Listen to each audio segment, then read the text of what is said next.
Good morning and Happy New Year, and thank you for joining us today. The Peterson Foundation Economic Forum brings together thought leaders for in-depth conversations on America's most pressing fiscal and economic issues. The start of the new year is a perfect time to pause, assess, and look ahead. Rarely in our nation's history have we faced such complex questions and uncertainty as we do today in our fiscal and economic landscape.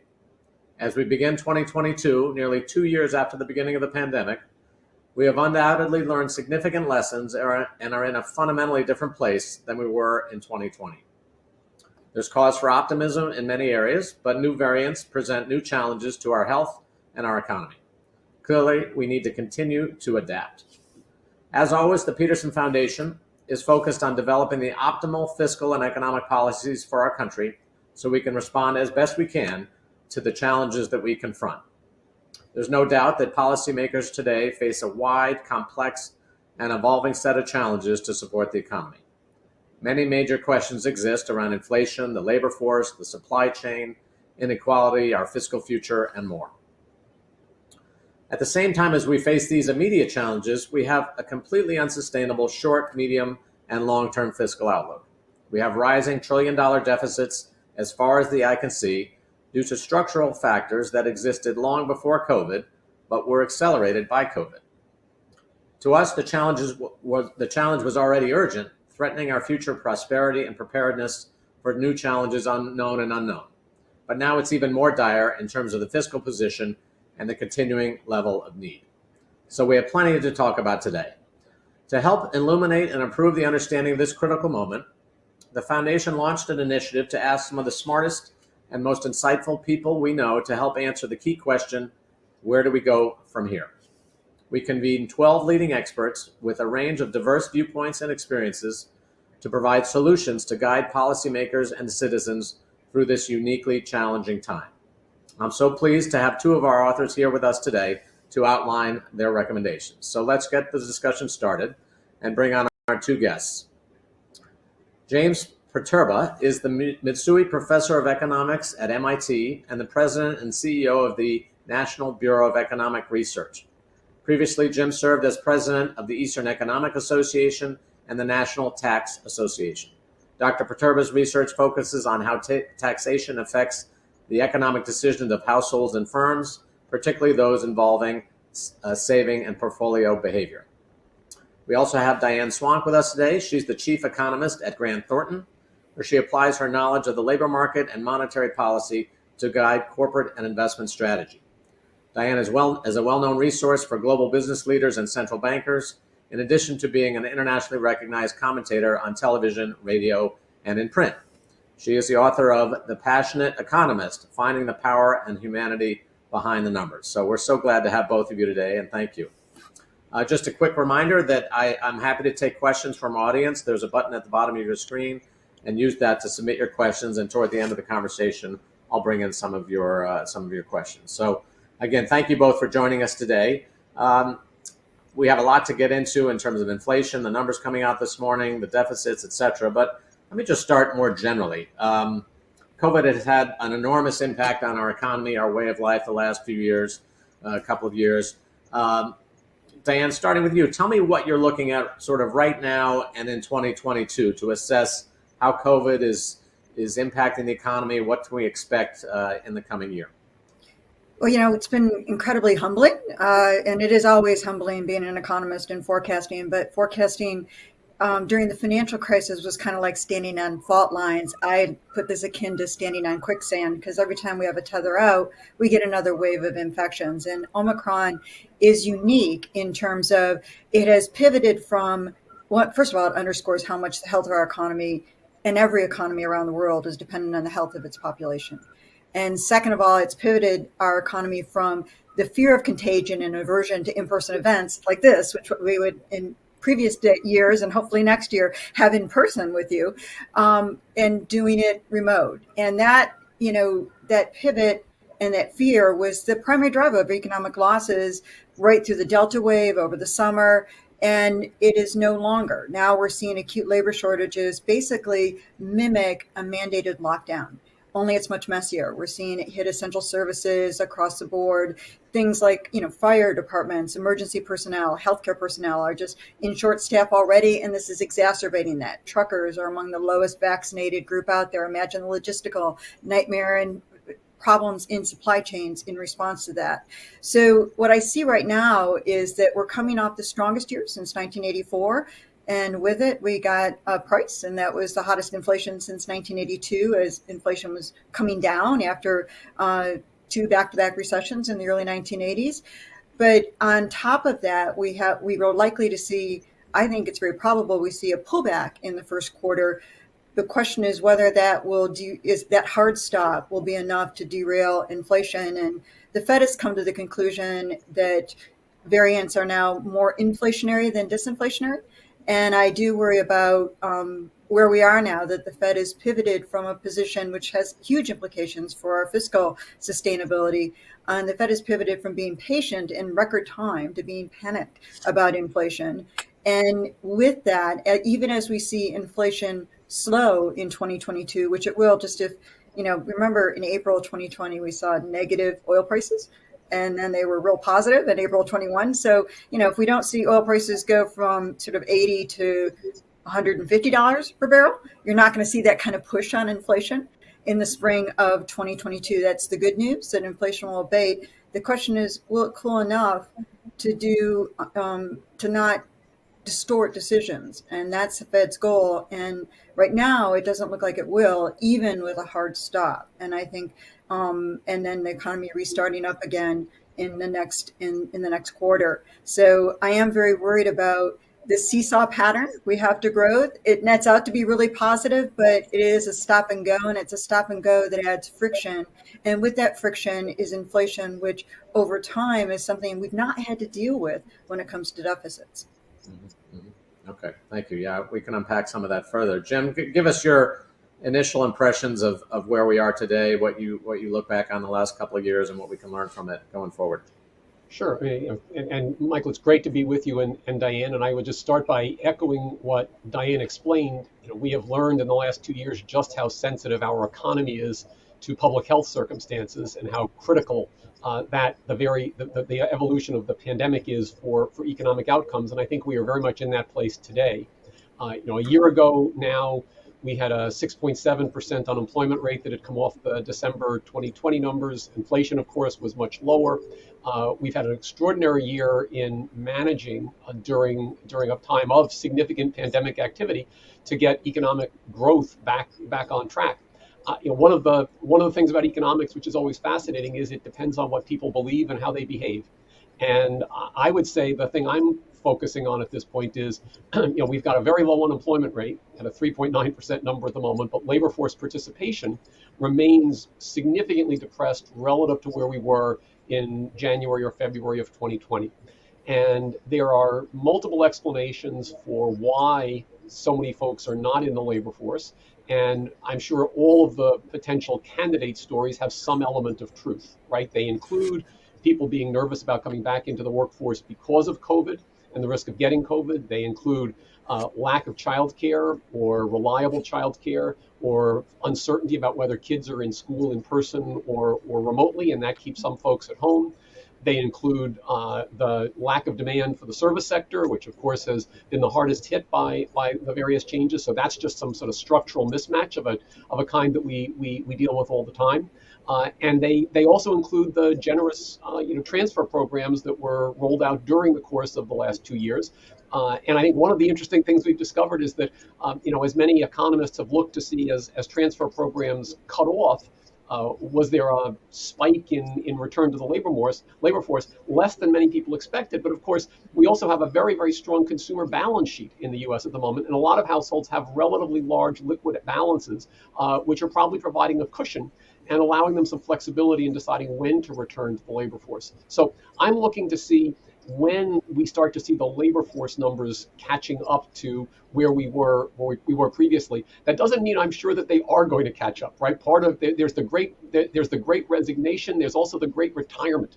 And particularly for older workers, it is quite possible that we're not going to see them back in the labor market, and that we are going to be going forward from a somewhat lower starting point than we would have had the pandemic never happened at all. So for me, the labor market's a key thing to watch, and then of course looking at the Fed and seeing how the Fed decides to play its hand as we move through the coming year. But that's something I'm sure we'll talk about more as we go along. Okay, good. Yes, indeed. As you noted, Diane, we had some inflation news this morning. The Labor Department said the CPI rose 7% in December from the same month a year ago, up from 6.8 in November. So that's the fastest pace, as you noted, since 1982, and the third straight month above 6%. So what are you looking at more deeply within this issue? What are the factors you think are there? How long will they last? Are there particular categories of the economy that you're focused on specifically? So let's get into a little bit more detail on this issue. Sure. As I already mentioned, the oil price issue, that should help abate, and the math on inflation does get easier so that we, just get harder comparisons as we get into the middle part of the year, the second quarter. That said, what I've been concerned about and what I was worried that the Fed was discounting too much for a long time was the increase that we were likely to see and has already begun to occur in shelter costs. And, it's not just hotel room rates up almost 25% from a year ago, which is happening. But of course, nobody was traveling a year ago because during the winter wave, we really all canceled a lot of in-person interactions. I think it's important to look at where that sort of more broadening of inflation we're seeing in domestic services, where the costs of wages have gone up even faster than inflation has gone up, which means margin compression. That is the early signs of wage push inflation. Now, it's not broad-based wage push inflation, but the kinds of inflation beyond food and energy, which, let's face it, the Fed has some control over, but for the most part, weather and everything else distorts those issues. But the core inflation is becoming more broad-based between both services and goods. Some of those things, like used vehicle prices, up well over 30% from a year ago, and accelerating after decelerating in the wake of Hurricane Ida because of how many used cars were destroyed. The chip shortage, actually, that intensified in December, and new car prices are up at a double-digit rate from a year ago. It's really insane to see some of these. The only deal out there is on smartphones, which are down 14%, more than 14% from a year ago. But to see this broadening of inflation in both the service sector and the goods sector, and particularly in the shelter sector, where I think we'll easily see, especially with relation to ownership costs, to home ownership costs, an inflation that will likely touch the peak, if not exceed the peak we saw during the height of the housing bubble. That is really disturbing. And that's something the Fed can do something about. And that is something that's more persistent and I think will linger, even though I do think we could have a hard stop in the first quarter. So the inflation data, although, we're set up to have it lose momentum, what people often forget is, will it cool enough to not be hot to the touch? No. Will it cool enough to not distort behaviors? Probably not, which keeps the Fed, in this odd position of chasing inflation for the first time since the 1980s. Jim, what's your view on the transitory nature of this and some of the trends in the first couple of quarters? What are you looking at, and what are your predictions? I think on inflation, we have come to realize again just how complicated the interlinkages in the economic system are. And the chip shortage, for example, has multiple components to it. It includes weather shocks in Asia. It includes shutdowns of factories that were caused by the pandemic in some parts of the Pacific Rim. It includes the transportation shortages of trying to ship things across the Pacific. So all of these factors have come together to contribute some component. And as Diane said, the inflation dynamic at this point is being driven by multiple shocks that are hitting. I do think there are some elements, particularly housing, as she noted, that where there's some. If you look at the difference between the increase in newly contracted apartment rents at the moment and the change in the CPI component for rents and shelter, right? Big disparity there, suggesting that as people run into the renewal of their apartment leases, we're going to see some pressure flowing through if prices stay where they are. But I think there's another element to this that I would emphasize, and that is not just the supply chain side, but the psychology of businesses in thinking about market prices and market power. Because for a long time when inflation was running in the sub 2% range, if a major retailer raised prices, it was a news story, right? You'd actually read about it in the newspaper that, I won't pick on any company, but so and so is going to raise their prices and announce the price increase for the fall. That's not newsworthy anymore.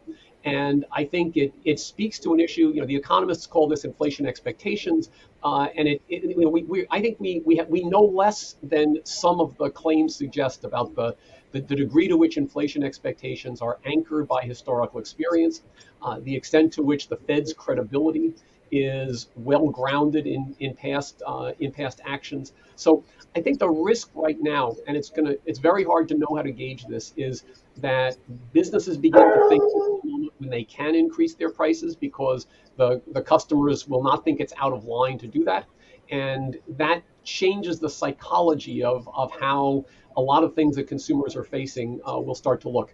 And if we erode the anchor that we've had, that can potentially put the Fed into a much more difficult battle of trying to put the inflation genie back into the bottle. Well, how many more months of this? Let me just do a quick follow up and then go. How many more months of this does lead to that expectation change? Do you think? I mean, it's. Well, in some sense, it's all around the definition of the word transitory that we've been wrestling with for the past year, right? I think most of us thought that initially transitory meant a couple of months and then it subsides. I think transitory is no longer the word we're using, but it's not permanent, right? So does that mean we're back down by the second half of 2022?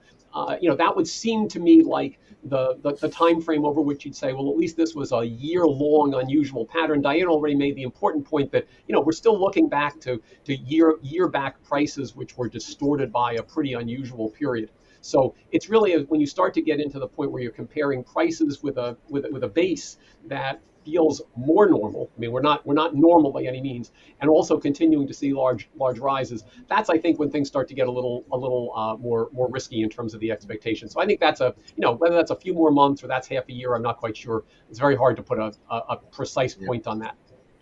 Okay, Diane, what did you want to add something there? Yeah.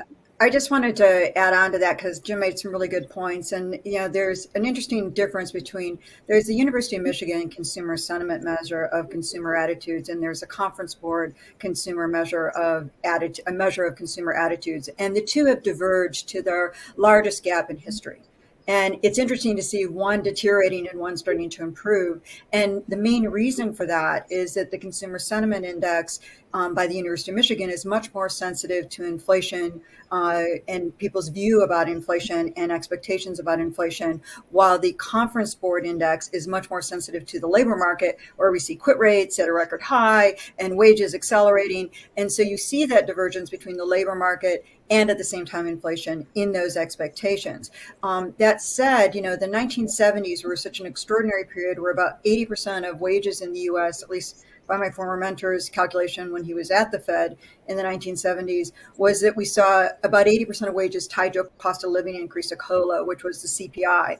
And one of the greatest concerns the Fed has is that 7% figure could actually get baked into wages given the unusual labor market power that workers have today. And it's not that we don't want to compensate workers, we want workers to get real wage gains, but once you do that and inflation has the dynamics that Jim just described of decelerating, you get much more wage push inflation out there. And so that's where the Fed's worried about the entrenchment coming. And, it really is coming from a very different place than it was in the 1970s. In the 1970s, what we saw was, first of all, inflation tripled in the 1960s going into the 70s. And then, we had a lot of shocks that exacerbated it in the 1970s and created what was called stagflation in 1973 when the economy was contracting. This is not that. And inflation was accelerating. But it's also important to remember how much of consumer expectations are tied to oil prices. And the minute that oil prices come down, you tend to see consumers ease up on that. And that will be really interesting to see what role Omicron has in terms of, is it as inflationary as other variants? Is it more inflationary? The Fed has decided variants are more inflationary than disinflationary because of disruptions to the supply chain. At the same time, demand is strong, which Jim made a really good point of that, is that we've collided. We've got, according to Indeed's work on their job listing site, our job postings could get up to 12 million at the end of December. That's almost 2 people per looking for a job per job open, and that's before you start to try to match people's competencies. And even if you have a slowdown, the gap on that is just extraordinary because of these constraints in labor supply, which I would add long COVID, immigration, and fatalities actually to Jim's list. But I think it's really important to put all this together because it's the jury's still out. And, the Fed is going to fight the inflation now. They're ready to raise rates in March, and they're talking about reducing their balance sheet, which it could have big implications for what we're talking about in terms of fiscal stability at the same time that they're talking about raising rates, and they're still adding to their balance sheet. Mm-hmm. Okay, well, that's what I wanted to go to next, which is the role of the Fed. Jim, what would you do if you were in that seat? Maybe you're glad you're not at this moment. But what do you predict for them in terms of tapering and rate increases this year? And if you were in the room, what would you be saying? Well, first, I'm delighted, Michael, that that's not my job. You're absolutely right. This is an extremely challenging time to be a central banker, and they really have a very difficult signal extraction problem in trying to look through the raft of data we get on economic outcomes and performance, and trying to figure out, precisely because this is a time when the behavior of firms and households is very fluid, right? It is affected by shocks that are hitting the economy at a much more rapid pace than usually. So I very much endorse what I would call the data-driven approach that I think the Fed has taken, right? The notion that one would set very strong targets and then stick to them at a time when there's lots of news coming in about the economy, as opposed to saying much more realistically, we'll get new information, we may change our minds, but we'll have to see what that information is. That of course strikes me as extremely realistic and reasonable under the circumstances. I think the Fed has remarkably adjusted from where it was just a few months ago, and updated the weight being placed on the risks of inflation. There were certainly, voices, almost a year ago, there were voices in the economics community that were beginning to say the inflation numbers are looking worrisome. The Fed is behind the curve already. Those voices have gotten louder, and there are more of them. And I think the Fed has embraced some of that as we go forward. So I'm not going to guess at what the Fed is exactly going to do. I know we probably have listeners who are eager to know, is it 3 increases? Is it 4 increases in 2022? I certainly have no crystal ball, and I'm like all of those who are wondering and watching what will happen. But I do think that, as Diane has kind of alerted us to with her comment about the balance sheet, what is very clear is the Fed is now reversing gears, right? And that the policy of stimulus through monetary policy that we have been working with is now going to start to run in the opposite direction. And of course, the challenge that's going to raise, and something which, if you put this on my list of what are you watching for, it's the reactions of the bond market to the actions the Fed is going to take. And there are so many unusual circumstances at the moment in both global financial markets as well as in the macro economy in the US and other economies, that, if you ask me what do I think is going to happen to the 10-year yield if the Fed starts to unwind the balance sheet, I'm not sure what I would tell you, right? I don't want to give you a number for that, but that's going to be a very important parameter, as Diane just said, for thinking about both fiscal policy and monetary policy as we go along. So, it is going to be a remarkably interesting time to live through in the next year or so, because it's going to be a lot of shock, not just from the pandemic and the public health side, but also from the policy side as the Fed begins to take some new actions. Okay. I do want to move to the fiscal implications in a minute, but Diane, do you want to add anything on what you're looking at from the Fed? And unfortunately, I have to make a forecast, and I'd love to be in Jim's shoes at this point in time.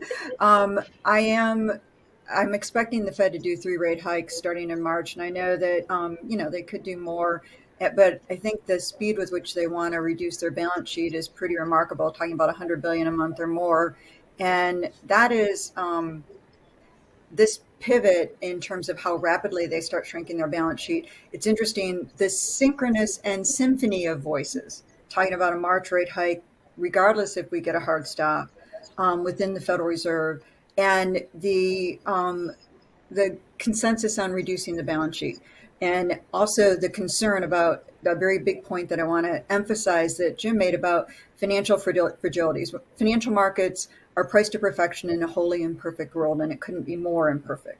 And that said, we know developing economies have taken on a record amount of debt, and that debt is held on their commercial bank balance sheets. So if they default, it also shows up on the commercial bank balance sheets, which creates a doom loop. And we know that there's no Las Vegas in the global economy. So anything the Fed does as the central bank of the world, developing economies have to match those increases or outpace them. You have sort of an extreme in Turkey right now where they've really made a mess of things and have stagflation. But you've got that sort of spillover and knockoff effects that could come back to our own shores. And that's something the Fed is very cognizant of. And in fact, Esther George said yesterday, as we heard the symphony of voices, in addition to Chairman Powell's confirmation hearings, saying that, we're going to move and we're going to deal with inflation. And but she said, but I am worried about what reductions in the balance sheet, and she's for it, mean for financial stability. And so, what happens, you can knock me over with a feather that we got down to 52 basis points on the long bond as we were issuing all this trillions of dollars in debt. I never would have forecast that. And I view that as the rest of the world was willing to buy our debt and buy debt in general, rather than face the consequences of what would happen if demand imploded in response to the pandemic. And it's not clear that that's something that you should count on going forward.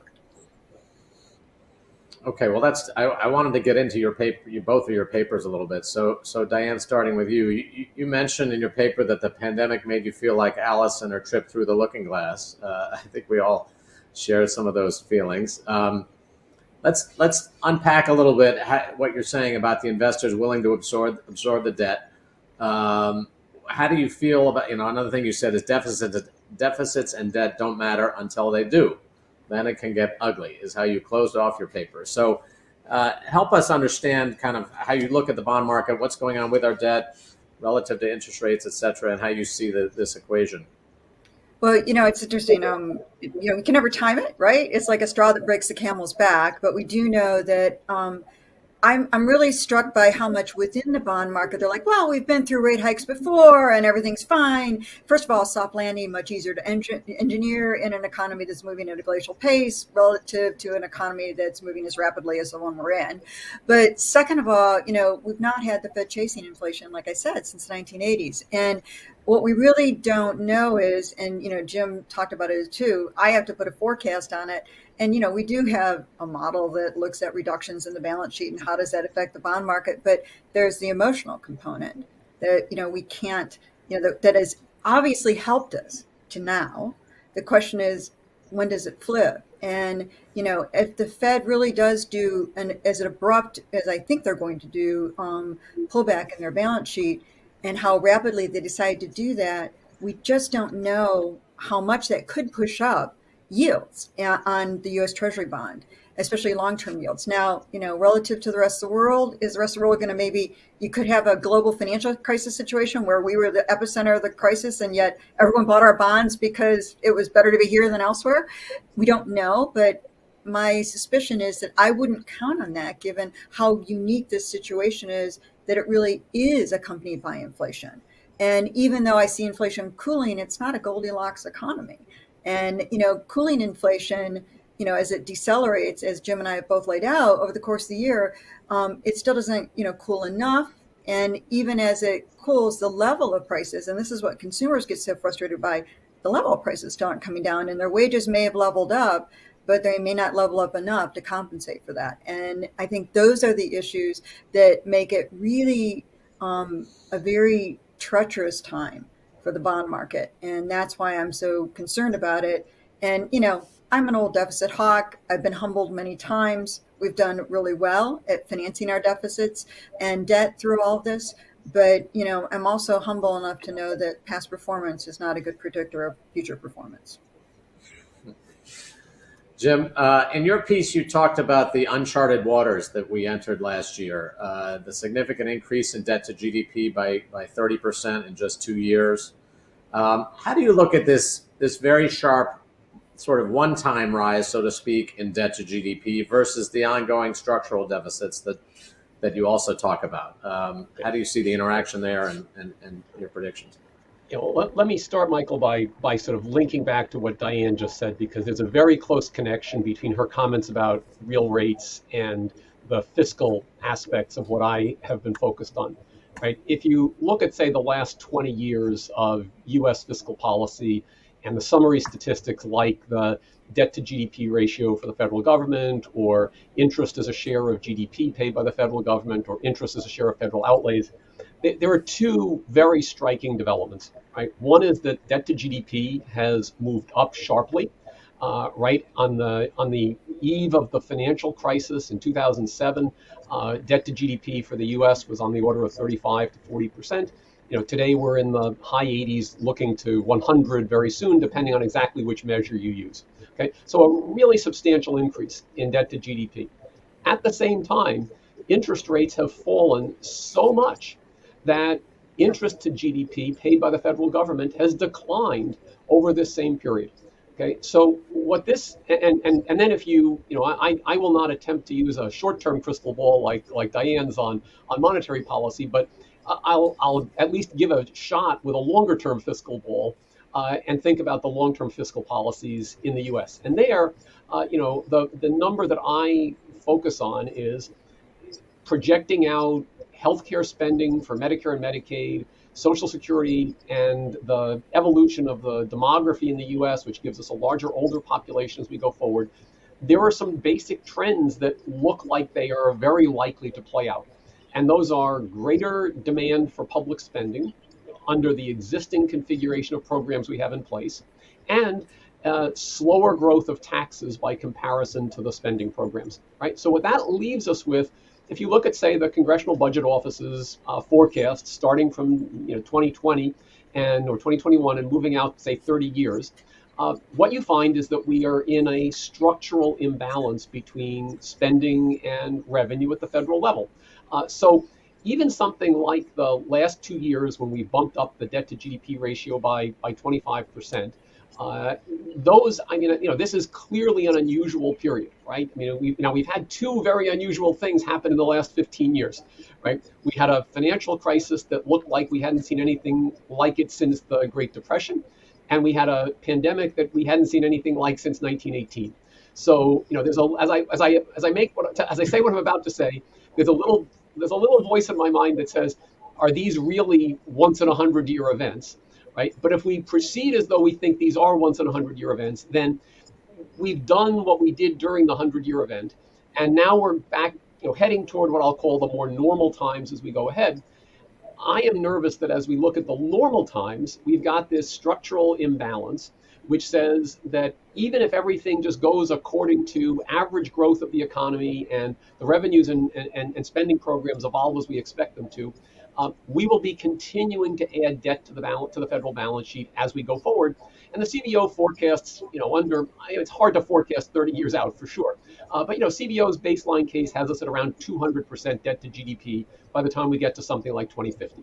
Okay, and growing at that point, right? Not sort of getting there and bringing it down, but getting there and on a rapidly growing trajectory.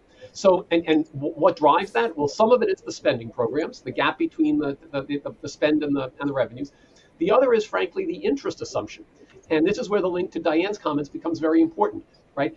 If you think that we are in a very long-term period of very low interest rates, that the experience of the last year or two will, and the trend of the last 20 years will continue, then running up the debt balance becomes is more manageable than otherwise. Now, having an imbalance which lasts forever, for as far as the eye can see, at some point that becomes a problem, and the hard question is exactly when. So I'm not going to guess there, but I'm going to tell you that I am nervous that we're never converging, right? But the more immediate concern is that if something happens and real rates rise significantly, real interest rates rise, then the burden of having 100% debt to GDP ratio is significantly greater, and this is just arithmetic, than the burden of having a 40% debt to GDP ratio. Now, the last 15 years, we've taken on this debt, interest rates have been our friend, and the trajectory of the interest burden has gone down.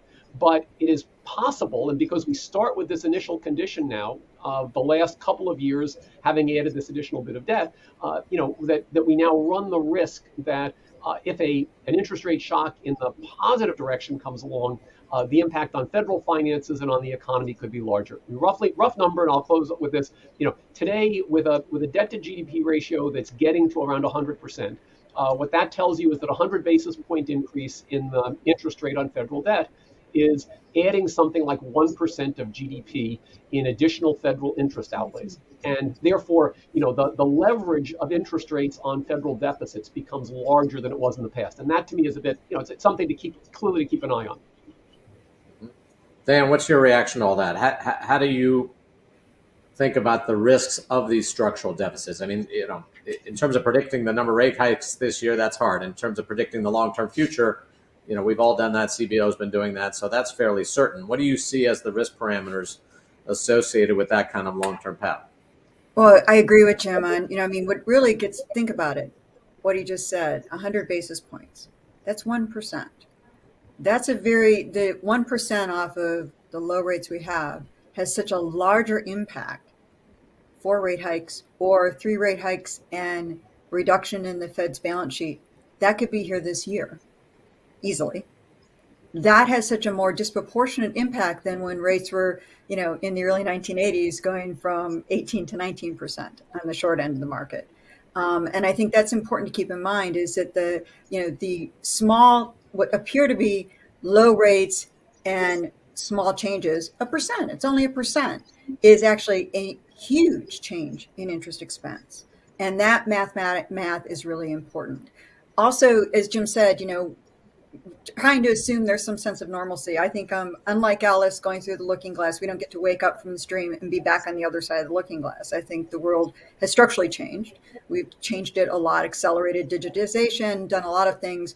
But with it, we've also intensified nationalism, populism, frictions at borders. All of that tells me that there's more frictions going forward, more insular. The whole is no longer as great as the sum of the parts when the parts are broken apart more globally. And even though China is moving from, it actually contracted, it looks like probably in the fourth quarter and probably going to flatline this year, although they won't publish that. And so China is no longer going to be the marginal consumer in the global economy that it once was, pushing up commodity prices. But we are in a world where we're seeing a lot of dissonance and a lot of frictions. And I do worry that is a world in which we don't have the same appetite for debt, and that the things that Jim is talking about are going to come to fruition, and it's unsustainable. I'd also add, we spend $6 for every old person versus $1 on children in this country, and the composition of our, we're not investing at all in our future at the time when we have just really dealt a very heavy blow to educational attainment in this country, and even though, as Jim pointed out, we've seen the mass stimulus that was not always targeted because of the holes in our safety net. We sort of gave out these checks and overstimulated in some areas, and it wasn't well targeted, but it did also help people pay down a lot of debt, and it did help a lot of people save. Saving is much higher for higher income households than lower income households, and the lower income households will burn through it much quicker, and they're closer. This is the first variant we've hit without savings, and so the inequalities implicit in this, and the fact that you're talking about a world where you're also not investing in your young, and getting to that one issue that Jim made the point of earlier, of how do we get people to participate back in the labor force? Well, first of all, we got to get to an endemic. Hopefully we get there, but there's no guarantee there's not another pandemic right around the corner. And we'd hope that hope springs eternal. We hope that we've learned something, that coordination is really key. And when I look at these things, I think about all of the implications for inflation and all of what we've seen. And it really would have helped if the world had taken the perspective that they did during the global financial crisis. And that is, we're all in this together, and we're not going to all of a sudden raise tariffs and do all kinds of things like that and raise trade barriers. And instead we went the other direction, and everyone said, we want to regionalize, we want to nationalize. And that to me makes it even more tenuous future. And if we were to hit another pandemic, even less coordination. Now, I find the only hope in, and Jim's seen a lot of the, the research that has been published in the economic community through this crisis, and what we've learned is just phenomenal. And science is amazing. And all these things, of course, are evolving. Our information is not becoming knowledge because it's evolving faster than we as human beings are willing to leverage it. But I have hope that we will. But, these are the points that, Jim makes. And if we do get other crises, which I think are probable given climate issues as well, that makes the situation all the worse. Jim, Diane brought up something important, which is investment. I think one of the concerns we have at the foundation is, what is all this debt being used for, right? So people will talk about interest rates. What's the interest burden? Oh, it's lower. We can handle this. But there's often very little discussion about what the capital is being used for. And as you mentioned, the key drivers of our debt over the long run are basically baby boomers, retirement issues, demographics, healthcare costs, compounding interest. I mean, that's where frankly, all of the growth in our deficits are. Is that a concern that you share too, which is the debt's being accumulated? Maybe we could afford it, but it's not investing in our future. Let me. It's a great question, Michael, and I'm going to link back. At the risk of sounding like Diane and I playing the back and forth here, which we didn't, but I'm going to start my answer by invoking something that Diane mentioned, which is the question of whether or not the shift in demand for capital goods and other things like that is one of the contributors to the low rates that we have seen, right? And exactly understanding what's happening here. Because if you were to open a standard macroeconomics textbook and say, what is the cost of federal debt, of government debt, right? The standard answer would be the more debt, it crowds out other assets in the portfolio of households and other investors. As a result, it raises the interest rate in the economy, and that flows through to the real side of the economy, businesses investing in plant equipment and intangibles R&D. It raises the cost for households of financing homes or cars or other durable goods. So we see a decline in the demand for these long-term assets, which are sources of productivity. And the business assets are things which raise our long-term labor productivity and output in the corporate sector. And on the household side, your housing assets, your fancy new dishwasher, I mean, those are things which raise your productivity in home production, right? They all have this long-term productivity effect. Okay. Now, what seems to, and we know that at the moment, business investment has been somewhat subdued during the last few years, and at the same time, interest rates have been incredibly low. Right. So if you'd gone back and said, what would you expect at a time when interest rates are where they are today? Okay. Leaving aside some things that don't seem to be present, like, is the equity risk premium incredibly high? So is it really costly for firms to finance themselves? You'd say, given capital market conditions, there should be a race to do all kinds of investing activity. And we aren't seeing that in the way that we might expect. Okay. So the challenge right now is to put these facts together and to figure out what's going on. So one possibility is that for a variety of things involving structural changes in the economy, the business sector has moved toward businesses which are somewhat less physical capital intensive than the business sector 25 or 30 years ago, right? Software firms, platform industries versus making steel or building or building cars. And the result of that is that perhaps the demand for capital investment, the demand for those assets that are financed by capital has drifted down. Okay, we are still struggling to understand the answer to that. Okay, but the puzzle right now, and I'm going to leave it as a puzzle because I don't think I can quite square this circle, but maybe Diane can, is what we would have expected as debt had gone up would have been increased interest rates and a decline in investment in the business sector coming from the increased interest rates. What we saw was decreased interest rates and rather depressed investment in the business sector. But the channel by which we would expect the first part, which is the debt, and the last part, which is the investment, to be connected, doesn't quite seem to have worked the way we thought it should work. So that leaves us with a puzzle to understand here, and I don't think I've got a complete resolution for it. But that is partly why, as I think we've said in this conversation, it would be a mistake to think that we fully understand all of the dynamics in both the real and the financial side of the economy that we've experienced in the last, not just the last 2 years, but the last, that last half dozen years. And I remember, Michael, an earlier panel hosted by the foundation, at which we were talking about, why were interest rates so low? And I think it was Olivier Blanchard who said, we have 7 different explanations of why interest rates are so low, which means we really don't understand why they're so low. And I think that, that is in some sense an important element of here, but it does mean that the risk that we may get a bump up in interest rates for reasons that we are not expecting, I think is somewhat greater. And that motivates some of my concern on the fiscal side. Mm-hmm. Well, Olivier sort of answered your question, which is there is a disconnect, but there's many other factors that are going into the equation, right? And so I think the concern we have is people look at the interest rate and say, well, it's not that big a deal, we can afford it. But as you said earlier, with the permanence of the deficits, that burden is there forever, basically, on our current path, right? And so I think to judge it today as what the burden was, given all the factors you mentioned, is hard. But if you're thinking about the next generation, it's not at all clear that they're not going to be heavily burdened in the future, right? With it being there permanently.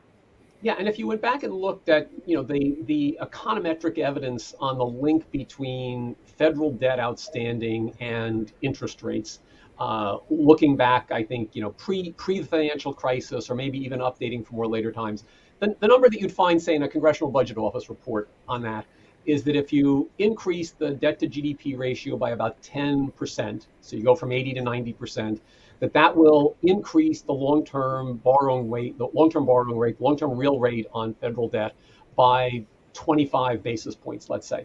Okay, so how do you translate that into numbers we can think about today? Well, that forecast would have said you add 25% to the debt to GDP ratio, right? You've just taken yourself up by something like 60 basis points or so on your long-term federal debt. Now, we've added 25 basis points to the debt. We have not seen that increase in the long rates. We've seen the opposite. But as we've been talking about on this panel, right, that's because a lot of other stuff's been happening in the last couple of years, and you can't really control for that very well, right? That's the challenge. And Diane's given you a great list of all the things happening in the global economy and global financial markets, which make it very hard to tease this out. Okay, we have some good questions from the audience. Diane, do you want to just chime in on any of that quickly before we go? Well, I just would add one issue on that, and that is that this work from home environment, and I think hybrid models are going to be challenged in a lot of ways as we try to, hopefully Omicron speeds us more rapidly into an endemic. But what we've seen is there's been studies done on tech workers in Korea, and initially the move to work from home boosted productivity dramatically, and part of it was because a lot of people were afraid that they would actually be fired. But a lot of their commute time was being devoted to work hours. And that the fatigue that we see now is starting to erode at that productivity. And so even the digitization of the economy that we've seen and the move to online, gets disrupted if you can't get deliveries and you don't have delivery people. This kind of disruption really changes a lot of the dynamics and further erodes at some of the things for potential growth in the U.S. economy. Jim talked about the participation rate, and you've got low labor force growth, you've got an aging demographic, but we're also eroding potential growth of the U.S. economy, which is another factor that erodes the ability to service those debts and deficits. And the CBO assumes, that immigration rebounds to the levels we saw prior to sort of 2016 levels, and we're at about 1/10 of those levels today. And clearly the pandemic exacerbated it, but we had a 40% decline in mostly illegal immigration from 2016 to 2019 before the pandemic started, and then another double-digit down in 2020, and our estimates are again down. And now that we're shutting consulates again, it's backing everything up all over again in borders. So, the potential growth over the longer haul that can support these debts and deficits is also diminishing. And that's something that, gets lost in translation as we're in a boom economy right now. All right. Well, thank you. Okay, let me turn to some of the very good questions we have here from our audience. First question is from Megan Leonhardt for you, Diane. She's from Fortune magazine. Diane discussed the threat of wage growth leading to more entrenched inflation. But on the flip side, if workers only see a 3% wage growth, will that prolong the period of extreme turnover? So how do you explain those? Yeah, you don't get, if it's only aggregate 3% wage growth, we're not going to see the same kind of worker turnover because workers are changing jobs because they're not tethered to their employers because we're all working like this. And so if you've been hired, we've got people who are hired on in this environment and never met people in person. I mean, it's really, it really is, it removes some of the networking and all of the stuff that you get. And all of a sudden, the only thing that matters is wages. And so you get workers willing to quit. So the quit rates are high, one in places like healthcare, because we've gone in that area where I saw a recent statistic on this. Before the crisis, 40% of doctors suffered PTSD, depression, suicidal thoughts. It's a very, mental health is a big problem in healthcare. Now it's 60%. Wow. And you think about, what we've done to these healthcare workers. So yes, you have quit rates there where people are willing to flip into other jobs and leave the profession or quit. During the Delta wave, you had people literally walking off the job in the middle of the Delta wave because they were so frustrated and overwhelmed, and burnt out.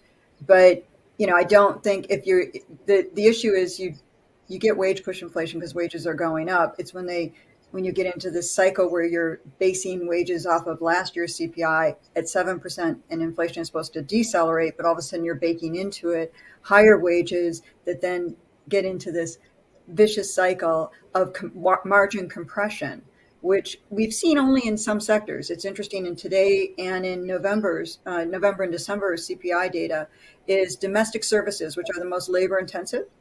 Inflation there is picking up, but not as much as wages have picked up, which is margin compression. And that's exactly what you would expect to see of a wage push inflation. So the early signs of it, where you would be most vulnerable to it, it's starting to show up. And the question is, can we derail that? And it's important because, of course, inflation, first of all, for me, is lower than it is for Austin Goolsbee did some great work on this, is lower for someone who's a higher income household than it is for a low income household because I can shop online and I can get better deals. And inflation is not going to burn me as fast as it's going to burn those who've been hardest hit by the pandemic. Yeah, okay, I just thank you. Two other. Go ahead. Go ahead. Sure. No, if you want to add something quickly. On the turnover issues in the labor market, I think the work from home environment that Diane was just talking about. One other implication is it is a lot easier to search for a job when you're working from home than when you're physically in the office, right? When people say, gee, where'd Jim go this afternoon? I wonder if he's looking around for something else. That raises some questions. Whereas if Jim's just on Zoom, nobody knows that between 2 and 3:30 this afternoon, Jim has an interview at another firm. And the first thing you do is that, Jim announces on Friday that he's going to be around for 2 more weeks and then he's gone. So I think that one of the unanticipated consequences of work from home is that it has provided a bit more fluidity in the labor market for some groups of workers, right? For some groups is important. But I think that's actually something which it may have some consequences as we go forward if we've got a lot more work from home going on. Okay, good. I'm gonna, in the interest of time, I'm gonna combine two questions. One from Zachary, which is, does high inflation reduce deficit to GDP, e.g., U.S. growth after World War II inflated our way out? And then Stephen asks a somewhat related question, which is, what are the risks of increased or sustained inflation to the government in terms of COLAs and other costs? So, Jim, maybe you start with you. Explain inflation as it relates to debt to GDP, but also as it relates to expenditures in the budget.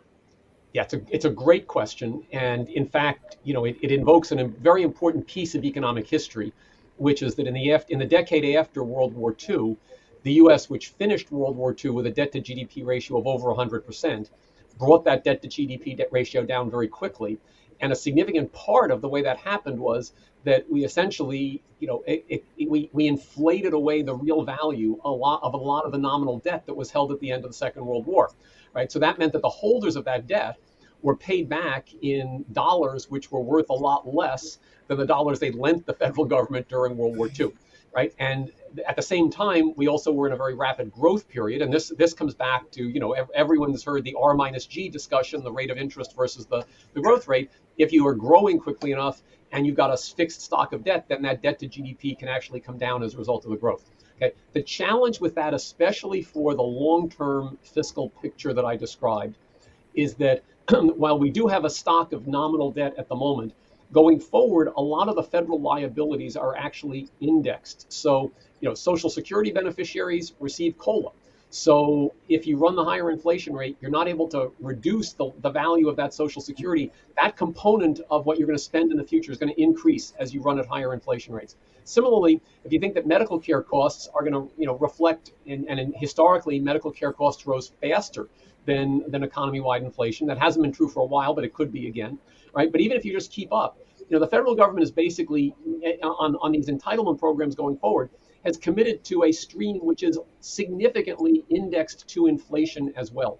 So inflation can't bring down all of that long-term deficit and the structural imbalance that I described. It can help you somewhat to bring down the value of in real terms of the debt that you have got. And I think it's important to remember, the maturity structure of the federal debt today, the weighted average maturity structure is a little bit over 6 years, I think. It's around 6 years. So, the debt refinances not immediately, but before too long. So there is a limit to how much you can get. You have to do your inflation quickly in some sense to be able to get the full value, because otherwise interest rates respond, markets look forward, and you don't get the action any further. But it's a very good question. Okay, thank you. Another one from Kim for you, Diane. Kim asks about how changes in population and demographics will factor into long-term trends. So mortality from COVID, population aging, immigration, we spoke a little bit about earlier. Help explain some of these demographic and population-related trends that impact all of the things we've been discussing. Well, there's no question the pandemic sort of accelerated the aging, even though we lost a lot of souls that were older. We also, in the more recent rounds of, first of all, excess deaths globally are now on par with other pandemics. When you look at what's not being counted in developing economies, like when India got slammed with the Delta variant, and even in the U.S., we have pockets, particularly in communities of color that are low wage, that there were hot spots and excess deaths that were not counted as COVID, but likely were related to the pandemic as well. And you're starting to get to a place where actual fatalities are cutting into your labor force growth. But also we have the issue of not having immigration, and immigration being absent is the primary reason that we do not have more growth in the prime age labor force. At the same time, we really have to get what Jim alluded to, the issue of participation in the labor market, which will take another setback in response to the Omicron variant. And that is something I worry about in terms of, we don't know how it's a less virulent form of the virus, although it helps to be vaccinated versus not. And we don't know if it has long haul with it or not. And that's another debilitating factor that is hitting the prime age labor force, and particularly younger workers, that we don't know the extent of that yet. And that, of course, has different implications if you can work from remotely like this part of the time versus if you have to be in person and exert yourself physically. And I think that's important as well. The fact that it causes, diabetes in children is also very worrisome. So, we've really knocked our demographics. So, I would love to see a surge in immigration and immigration reform. Canada is the other side of this, where they have a lot of immigration and they've been able to really deal with their demographics with a lot of immigration, even throughout the pandemic. And that's pretty stunning and amazing. And we've gone the other direction. And so, the potential growth, if we don't see a major bounce back in participation, which is also inhibited by aging itself. And as Jim noted, retirees. Now in November and December, the participation rate, and in October a little bit as well, of the over 65 retirees that had likely they got boosters and they had begun to go through some of that excess savings they began to come back. And they were starting to come back in a pretty massive way. This sets that back again. And, we just don't have the demographics. We're getting hurdled into the demographics that the rest of the world has been dealing with, and Japan has been dealing with. China is another extreme. And it's not as extreme as that, but it is not great. And that's something that I worry about. The other issue is that, the composition, people don't realize that teenagers, whites are in the minority. And, women are now out-attaining men already among millennials in terms of educational attainment, and are about 60%, 59% of current college grads, but on the new incoming classes are much, much higher. And women weathered the pandemic and the move to online much better than men did in educational attainment. And, that they're not participating as well. We need to be able to open avenues for them to be able to stay participating throughout their lives. And that's something that I'm very, very concerned about. Okay, thank you. Well, we're almost at time here. I just wanted to close on one thing, Jim, you said in your paper, and I would love Diane's view on this as well, is the urgency of dealing with our fiscal challenge. So in your paper, Jim, you wrote, the higher the debt to GDP ratio when a program of fiscal adjustment begins, the larger the changes in taxes or spending must be to achieve a given long-term target. So just explain the math a little bit about the longer we delay, the more costly it is. And Diane, then any closing remarks you have would be great. Yeah, and I think I can do this quickly, Michael. And it's just the old adage that when you're in a hole, you should stop digging. Right. The sooner we recognize this long-term fiscal imbalance and try to do something about it, the smaller the changes we'll need to make in order to get back onto a fiscal path that does not involve a continuous increase in the debt to GDP ratio. So when the CBO does these calculations, and I think they're very helpful and illustrative, if you're targeting getting to a debt to GDP ratio in 2050 that is, say, around current levels, if you started doing that adjustment in 2025, you can do it with an increase in the tax burden relative to GDP of about 3 percentage points. If you wait until 2030, you have to do it with 3.6 percentage points, right? And if you just think of the pain of making those kind of fiscal adjustments is going to be larger, the larger the changes have to be. It's just telling you it's going to be easier if we begin to take a longer term thing.